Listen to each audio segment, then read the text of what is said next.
Bien, cette nouvelle vidéo est une suite de la proposition numéro 2.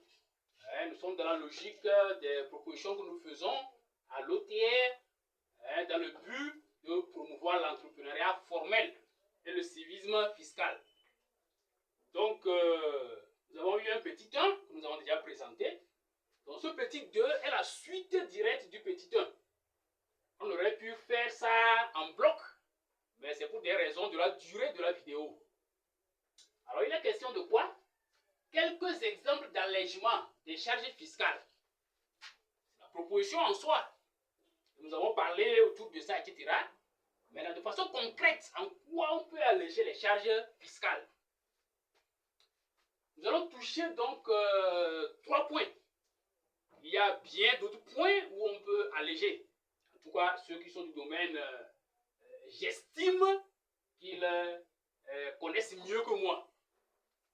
Alors, les charges d'habitation, c'est-à-dire, on prend de l'argent parce que tu as ouvert un bureau. Que ce soit ta propre maison, que ce soit une maison héritée, que ce soit une maison donnée, que ce soit une location. En tout cas, l'OTR prend la charge d'habitation. Et ils expliquent qu'au fond, c'est le propriétaire qui paie et non le locataire. Mais dans le concret, le propriétaire ne paie pas. Donc, c'est celui-là qui est locataire qui paie la charge d'habitation. Maintenant, que ce soit le locataire, que ce soit le propriétaire, on peut ôter cette taxe-là pour encourager les entreprises à se formaliser. Parce qu'on ne se formalise pas en l'air. Moi, j'ai déjà connu des entreprises formelles qui n'ont pas de bureau, malheureusement. Mais, en réalité, se formaliser, c'est avoir un lieu précis où on peut être repéré. Là aussi, il faut du sérieux quand même dans les démarches de création d'entreprise et tout. Pour pas que les gens viennent inventer des trucs. Et puis, bon, on ne vérifie rien. 1 mois, 2 mois, 1 an, 2 ans. Et puis les entreprises sont en l'air comme ça. Bon, ça c'est le sujet. Ici, nous traitons de ce que l'on paie parce qu'on a un lieu.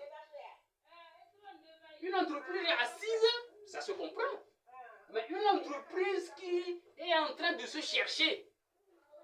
Et on dit qu'on fait la promotion du formel. Et je viens, je me formalise, j'ai un lieu où on peut me retrouver. Et puis à cause de ça, je paye. Vous pensez que ça encourage vraiment à être formalisé? Autre point, l'impôt minimum forfaitaire, c'est IMF et non IFM, IMF. L'impôt minimum forfaitaire. Il y a un montant, quel que soit, en tout cas, il y a la forme, quelle est la forme d'entreprise? Est-ce que c'est établissement? Est-ce que c'est Sarlu? Est-ce que c'est Sarl? Bon, ils ont leur façon de calculer tout. Mais pour moi, c'est l'IMF en cas de dette. C'est-à-dire, tu mènes une activité, tu t'endettes, et on vient, on te calcule IMF. Tu vas inventer l'argent où? Tu vas cueillir l'argent où pour payer pendant que tu es endetté dans l'activité. On va me poser la question, qu'est-ce qui prouve que tu t'es endetté? Alors on revient un peu au sommet, on a parlé de suivi rigoureux. C'est parce qu'il n'y a pas de suivi rigoureux qu'on ne sait pas si l'entreprise est réellement endettée ou pas. S'il y a un suivi, alors là on devrait savoir si l'entreprise a eu des bénéfices ou pas. Donc au cas où l'entreprise n'a pas de bénéfices, on ne doit pas lui frapper encore d'impôts. Et ce qui fait encore plus mal, c'est que quand l'impôt minimum forfaitaire est calculé par une première méthode, après on essaie de calculer sur le chiffre d'affaires. Et si la deuxième formule du calcul sur le chiffre d'affaires est plus élevée sur la formule standard de base, on prend la valeur qu'a donné le rapport avec le chiffre d'affaires. Ceux qui sont du domaine comprennent. C'est-à-dire, si je fais un chiffre d'affaires, par exemple, de 10 millions, de 20 millions, de 50 millions, et on me calcule un pourcentage sur ce chiffre d'affaires-là. Autrement dit, si je fais un chiffre d'affaires de 50 millions et que je sors avec une dette d'1 million, je vais payer les impôts par rapport à 50 millions. Peu importe que je me suis endetté de 1 million, de 10 millions, de 20 millions, on voit le chiffre d'affaires et on t'impose. Mais ce n'est pas sérieux. Ce n'est pas sérieux. Si l'entreprise n'a rien eu comme intérêt, mais n'a rien eu comme dette, et qu'on frappe, bon, ce n'est pas acceptable, mais on peut encore comprendre. Mais quand tu t'endettes et on te frappe sur le chiffre d'affaires, je pense que ça là, il faut vraiment revoir. Et ça, même au niveau des entreprises sérieusement assises, je crois qu'il faut vraiment voir ça.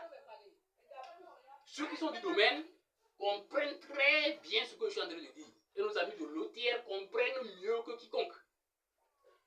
Troisième point, c'est le coût des états financiers. Quand on est dans le formel, on ne fait pas d'état financier.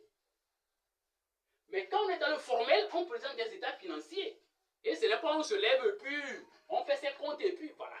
Il faut engager un comptable.